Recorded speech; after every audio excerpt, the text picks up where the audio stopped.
And these are weird little dudes to grow, but so much fun. Now we just had a heavy frost, so this just looks so sad to me, and it was so beautiful just several days ago, complete with yellow blooms. I will say, starting from the beginning, if you live in a zone like I do, I live in Ohio, our growing season is predominantly short. So I have to start everything very early in the house. So I would recommend come March, you have already started your seeds, ready for the first available moment to put these in the ground to get going. Their growing season is very long, and as you can see, it's November here, mid-November, and I'm just now harvesting my loofah.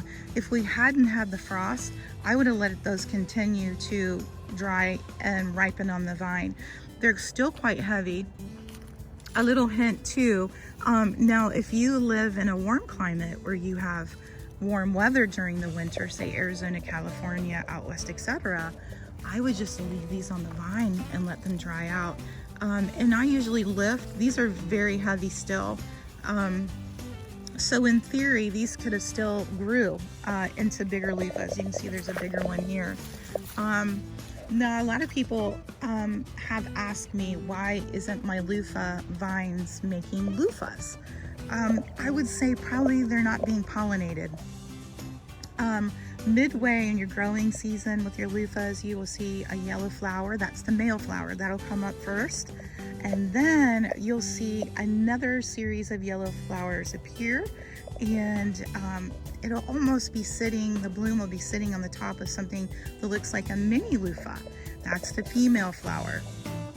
So if you see that you're not starting to bud out with little gourds, I would say go ahead and self-pollinate. You know, the birds and the bees kind of thing. Take the male seeds, put them in the female flower, and you will have baby gourds, I promise. Now, these are also called sponge gourds. You know, obviously, because they're used as sponge. They're also called Egyptian cucumbers and eaten in some countries, and these grow naturally in the wild in India, and but they're eaten when they're tiny like this, probably about 6 inches, no longer. They start out, I know it's funny, they start out as a vegetable, and they end up this size. This size is a vegetable. This size or bigger is a fruit because of the fiber on the inside. And these really probably, again, could have, you'll see my little birdhouse gourds back there. These probably could have grown longer, but we had this big frost come through and it was a doozy. So I'm gonna cut these today. I'm gonna hang them in my shed over by the window where I know it gets a lot of sunshine, and try to dry these a little bit. And in about a day or two, I am going to husk one of these for you. Let the others continue to dry, but I want to show you what they look like on the inside. They're fascinating.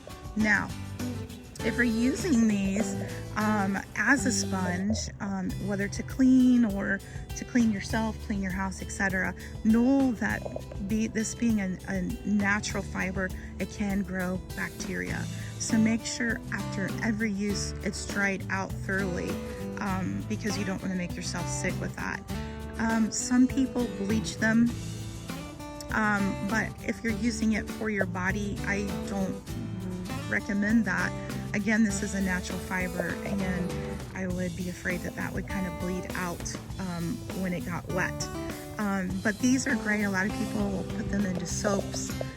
They'll use them as sponges, you know, just cut them down, put a little, you know, string around them, and hang them in the shower so they can dry. And that's a great way to actually store your loofah when you're not using it in the shower especially.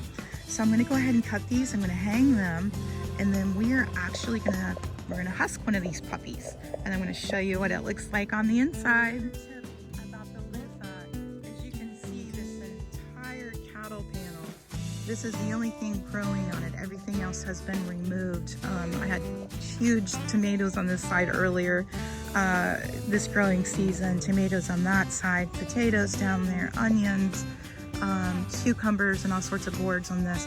This is the last thing, along with the birdhouse gourds, that's growing on here. The moral of the story, loofah loves to grow. It loves to have space to grow, and it actually needs a lot of sun. So you can see the surface area of this cattle panel allows it really to get a lot of sun. Never cut it back because these leaves are actually its little solar panels. So make sure you give them a lot of room. I wanted to show you, I broke this little one in half just to show you what the inside looked like. And I wanted to smell it too. I know that sounds weird. It does smell like squash. It smells just like a yellow squash. And as you can see, there's no really fiber. It's basically like a piece of squash. So this stage you're a vegetable, and bam, this stage you are a fruit.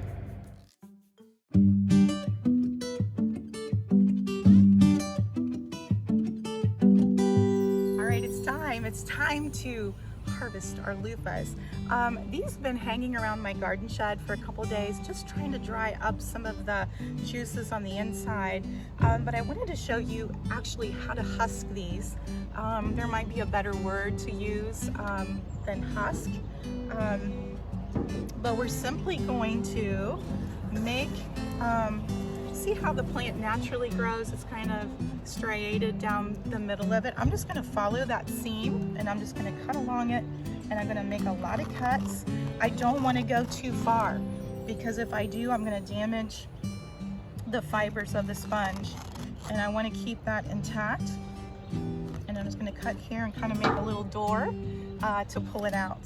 So I'm just going to go in here, and sometimes you just got to cut a little deeper and then get that first one started. And then it's kind of almost looks in the beginning sort of like a weird banana, to be honest.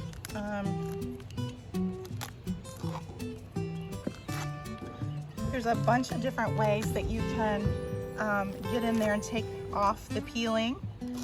Everybody's got their own little style, and ultimately it really doesn't matter as long as you get your loofah sponge out. That's the important part. So I'm just kind of peeling away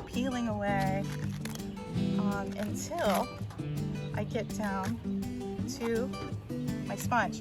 Now I want to show you something, and this is important because a lot of people have reached out and asked this question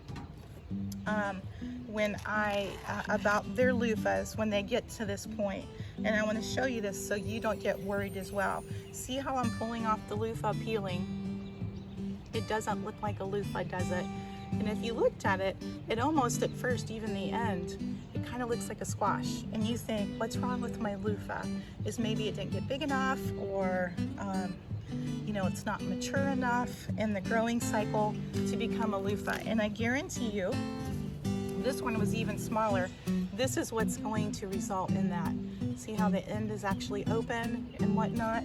So the trick to that is, and for lack of better words, I'm going to show you here in a minute what you're going to have to do to your loofah to get all of those juices out of it. And then we're going to take that to my hose, and my garden hose, and I'm going to thoroughly rinse my loofah. I'm going to let it sit in the sun during the day and bring it in at night because I don't want it collecting moisture in the evening. And I think we're supposed to get rain tonight. And pretty soon I'm going to have a beautiful natural sponge to use in my home. Now I use mine in the shower and in the bath. It's great for exfoliating. And again, like I just set up in the potager, this is a natural product of nature. You know, it's a plant, so it can grow bacteria probably pretty easily. So the trick to that is that never let your sponge sit in a damp place. So don't let it sit up on the soap shelf.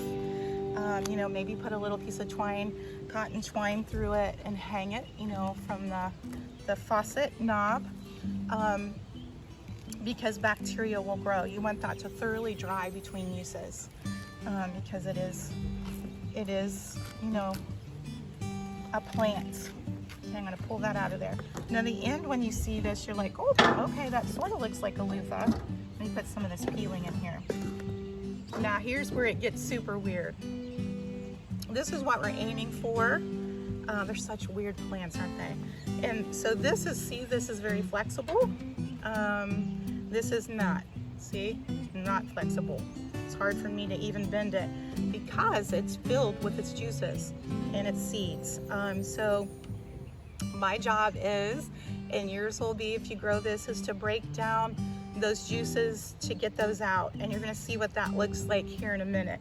And at first you're thinking, this is not working. The very first one I ever did, I was kind of freaked out. Again, when I opened it up, I'm like, this looks like a weird banana that had been chewed on. This doesn't look like a loofah, what you would imagine to. But you can see I'm gonna start on this end and I'm gonna start working up, and it's kind of hard to kind of break down the flesh inside the loofah. So I'm gonna keep working, kind of keep squeezing, for lack of better words. And what is gonna come out of it, the very first time I saw it, I went, oh dear Lord. I'm gonna pull that part off so we can kind of get into that a little bit. And that'll help. I'm gonna start on the ends. Is a substance that to me, it resembles shampoo or hair conditioner, and it's the weirdest stuff on your hands. It just feels clean. It's weird. I don't know if it has any healing properties. I'm curious about that. Every time I handle these, I don't know. I probably should look into that. But I'm just going to, and this would be a great project for your kids. Just say, hey kids, here's some loofahs, let's get squeezing. Because it does take a little effort to get these to break down on the inside, especially if they've not dried on the vine or dried inside hanging. I'm kind of forcing mine to say, hey, it's time, only because we have that frost. And I don't want them to start molding or rotting because then it's going to damage the fibers in the loofah. And that's why it's important, if you have a hard freeze that comes about, make sure you remove those off the vine, pretty quickly, a couple days to a day afterwards, get those off the vine. So I'm going to keep kind of working this. There's really no easy way. I guess you could roll this maybe on a table. It might be easier, but you can see this stuff almost looks like shampoo, right? And this is what we're trying to get up out of it. Trying to get all of its loofah juice. So I'm gonna keep working on this because it might take me a little while, and then I'm gonna come back and I'm gonna show you the next step on this beautiful loofah. Okay, I've been working on this one and the other one, and I want to show you what I want it to look like before I take it to the hose. I want it to be almost bendable in a circle, and I can almost take it and bend it in half and just really try to work to get all those juices before I take it to the hose. Because if I do that prematurely, I'm going to be at the hose for a while, and this will kind of save me a step. It's starting to get dark here with the time change, so I want to make sure I can show you what this looks like after I rinse it. But I think you guys you'll love this.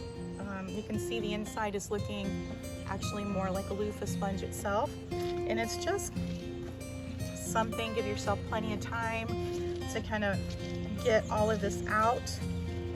And the most important part, I would say, about harvesting your loofahs is the drying. Make sure that they're dried out thoroughly, that you have almost all the seeds out. Now, theoretically, you could dry them with the seeds in it. I would try to get as much juice out as you could, because again, this is sort of like produce. I would think that it would begin decaying and rotting wherever you have this. And again, some people will hang these whole inside their shed and let them dry that way. But in my experience, you run the chance of damaging your fibers. And I didn't plant a lot of loofahs this year. I plant them for my grandkids predominantly, but they're a great crop to grow, so much fun.